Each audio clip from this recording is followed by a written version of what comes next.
ಕನ್ನಡ ಭಾಷೆಗೆ ಪ್ರಪ್ರಥಮ ಜ್ಞಾನಪೀಠ ಪ್ರಶಸ್ತಿ, ವಿಶ್ವ ಮಾನವ ಸಂದೇಶ ಸಾರಿದ್ದು ಸಾಹಿತ್ಯ ಕ್ಷೇತ್ರದ ಕಲಶ ರಸಋಷಿ ಕುವೆಂಪು ಅವರ ಸಾಲುಗಳು.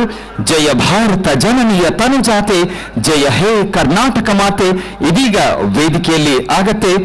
ಗಾನಯೋಗಿ ಪಂಚಾಕ್ಷರಿ ಗವಾಯಿ ಸೇವಾ ಸಂಘದವರ ವತಿಯಿಂದ ರಾಜೇಂದ್ರ ಸಿಂಗ್ ಪವಾರ್ ಮತ್ತು ತಂಡದವರು ಬೀದರ್ನವರು ಇದೀಗ ನಮಗಾಗಿ ನಿಮಗಾಗಿ ಈ ವೇದಿಕೆಯಲ್ಲಿ ಪ್ರಸ್ತುತಪಡಿಸುತ್ತಿದ್ದಾರೆ ನಾಡಗೀತೆ ಹೆಮ್ಮೆಯ ನಾಡ ತಾಯಿಗೆ ನಮನ. ದಯಮಾಡಿ ಎಲ್ಲರೂ ಎದ್ದು ನಿಂತು ನಾಡ ತಾಯಿಗೆ ಗೌರವವನ್ನ ಸೂಚಿಸಬೇಕಾಗಿ ವಿನಂತಿ. ಇದೀಗ ನಾಡಗೀತೆ ಗಾನಯೋಗಿ ಪಂಚಾಕ್ಷರಿ ಗವಾಯಿ ಸೇವಾ ಸಂಘದ ಬೀದರ್ನವರ ರಾಜೇಂದ್ರ ಸಿಂಗ್ ಪವಾರ್ ಮತ್ತು ತಂಡದವರಿಂದ. ಸಂಯೋಜಕರು ಪ್ರೊಫೆಸರ್ ಎಸ್ ವಿ ಕಲ್ಮಠ, ನಿರ್ದೇಶಕರು ಶ್ರೀಯುತ ರಾಜೇಂದ್ರ ಸಿಂಗ್ ಪವಾರ್, ಭುವನೇಶ್ವರಿ ಮಾತೆ ಕುಮಾರಿ ಪ್ರಿಯಾ ಅಶೋಕ್ ಎಲಿ. ಗಾಯಕರಾಗಿ ಜೊತೆಯಲ್ಲಿದ್ದಾರೆ ಶ್ರೀಯುತ ಸಂಗಮೇಶ್ ಸ್ವಾಮಿ ಬೊಂಪಳ್ಳಿ, ಶ್ರೀ ವೈಜನಾಥ್ ಸಜ್ಜನ ಶೆಟ್ಟಿ, ಶ್ರೀಯುತ ಶಿವಲಿಂಗ ಯರಗಲ್, ಹಾಗೆ ಸುನೀಲ್ ಕಡ್ಡೆ, ಆನಂದ್ ಪಾಟೀಲ ಭಾಲ್ಕಿ, ಕಪಿಲ ಸೂರ್ಯವಂಶಿ ಭಾಲ್ಕಿ. ಗಾಯಕಿಯರಾಗಿ ಜೊತೆಗೆ ಕುಮಾರಿ ಪೂಜಾ ಚಿಮಕೋಡ, ಕುಮಾರಿ ಸುಧಾರಾಣಿ ಮನೋಹರ ಸ್ವಾಮಿ, ಕುಮಾರಿ ಶಾಂಭವಿ, ಶ್ರೀಮತಿ ಅಶ್ವಿನಿ ರಾಜ್ಕುಮಾರ್, ಕುಮಾರಿ ಸೌಮ್ಯ, ಶ್ರೀಮತಿ ಅಕ್ಕಮಹಾದೇವಿ. ತಾಂತ್ರಿಕ ಸಹಾಯಕ್ಕೆ ಪಂಚಾಕ್ಷರಿ ಎಸ್ ಕಲ್ಮಠ, ಸುನೀಲ್ ಕೆಳಕಡೆ. ಅಷ್ಟು ಜನ ಜೊತೆಗೆ ನಿಂತಿದ್ದಾರೆ. ಕೇಳೋಣ ಇದೀಗ ನಾಡಗೀತೆ.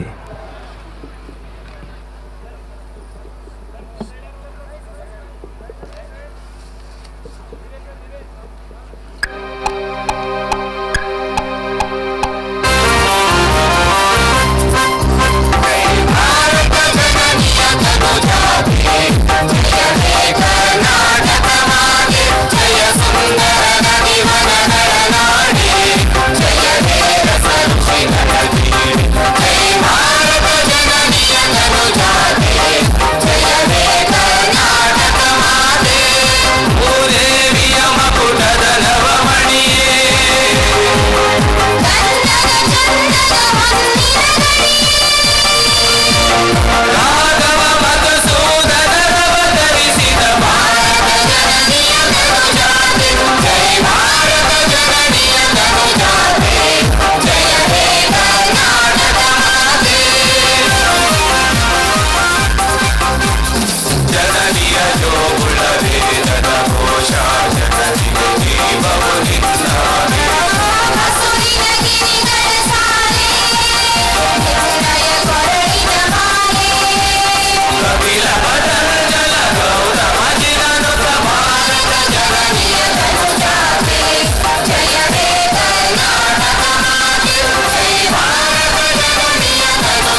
ಗಾನಯೋಗಿ ಪಂಚಾಕ್ಷರಿ ಗವಾಯಿ ಸೇವಾ ಸಂಘ ಬೀದರ್ ಧನ್ಯವಾದ.